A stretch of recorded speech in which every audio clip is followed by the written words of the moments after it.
I grew up in a Christian society where Christianity was the default position, where if you were not a Christian, there was something wrong with you, and you needed to be fixed somehow.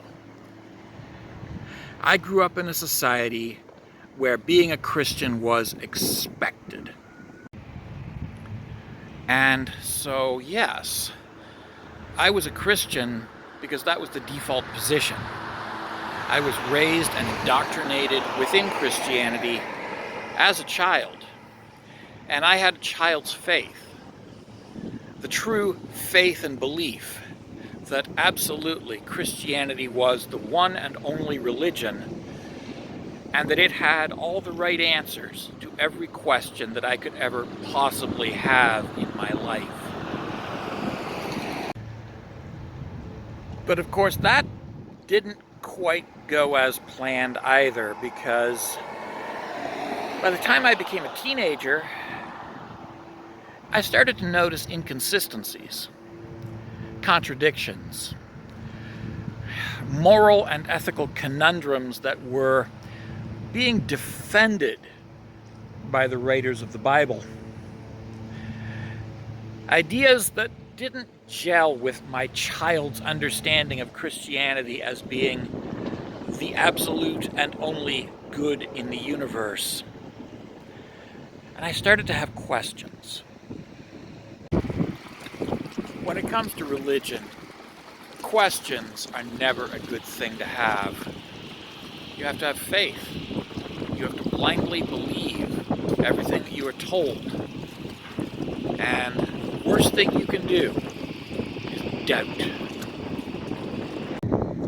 I started to notice logical fallacies, plot holes, and other significant issues with the doctrines that I had been taught to believe on faith. I started to notice significant problems, significant issues, and yes, significant internal self-contradictions. And I started having questions of a more profound nature.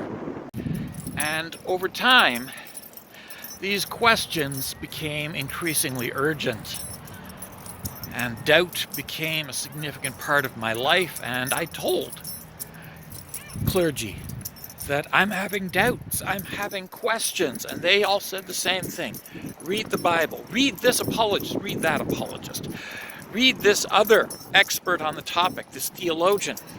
And so I did, and I came away with more and more questions. And I started to realize my faith was based on nothing more than wishful thinking. And wishful thinking is no foundation for faith. By my late teens, I was encountering people who I didn't realize were not Christians, until I had gotten to know them quite well and asked them about what church they went to and how they dealt with doubt within their faith. And they told me they weren't Christians. They were a wide variety of things: atheists, Wiccans, pagans, Buddhists, whatever. And that was a bit of a shock for me because, yes, my Christian upbringing did include a lot of indoctrination into the idea that only Christians can be good people. So these people being good people without being Christians, that was a bit of a shock to the system. But it did help me in one very important way.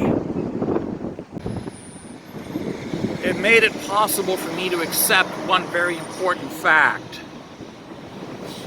that I did not have to be a Christian to be a good person. And once I realized this, I was able to let go and no longer be a Christian, which was confusing but freeing. arriving at atheism did not change who I am. I am still the person I was when I was a Christian. Basically a good and decent human being, bound by the same moral and ethical principles, but no longer consumed by fear and self-loathing. Yeah. An amazing thing to think about, don't you think?